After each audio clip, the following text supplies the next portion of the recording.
Welcome everyone, back with the latest time trial video, where I go through my best lap and show you if I'm able to get gold driving in automatic.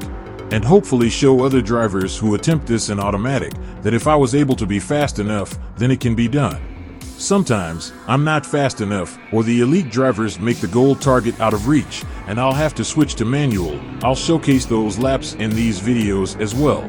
I do all my driving on controller, and in time trials, I drive with assists on, which are countersteering, ASM, ABS, and traction if needed. I'm also using the braking area, apex markers, and chasing one of the leader's ghost. The second part of this video will be the chase cam view, so you can see the full position of the car through turns as I'm driving.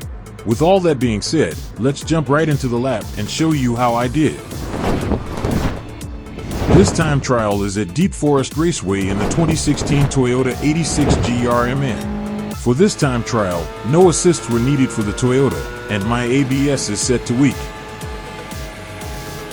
Here at the opening bend, I'm using the yellow paint here, and this is just a lift marker. Then I flutter the throttle into the next turn. Now here at the next turn, I'm braking a couple meters before the 100 board, brake hard, then let off just as I pass the last bar, coast to the apex, then half on the throttle, then full when I feel I've got the grip.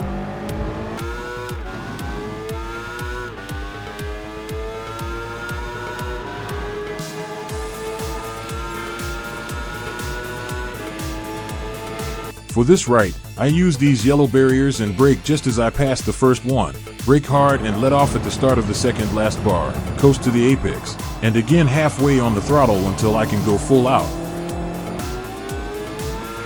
I lift as needed through here.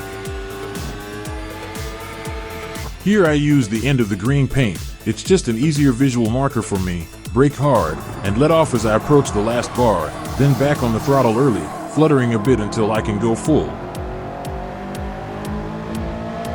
Exiting the tunnel, I use the start of the grass, but I start braking around this point, let off a couple meters after the last bar, quick coast to the curb, then full out heading into the next section. Then I lift to get the rotation, and I'm able to keep it full throttle all the way into the next turn. For the final turn, I use the start of the extra padding on the barrier and start braking around here. Brake hard, and let off a good bit after the last bar, then quickly back on the throttle, fluttering until I can go full out. I was slightly early on the throttle and had a tiny bit of oversteer, but it wasn't too bad and I was able to catch it and keep the lap going. Now here at the end, and crossing the line with a time of 1:52.569 and a decent amount of time shaved off from my previous record, I'm confident my record will make it to the end. So this time trial is very doable and automatic. Now I leave you with the chase cam view. Hope this video can help all my fellow automatic drivers get themselves that gold. Please like, comment and subscribe. Your support is greatly appreciated. Thank you, and see you in the next video.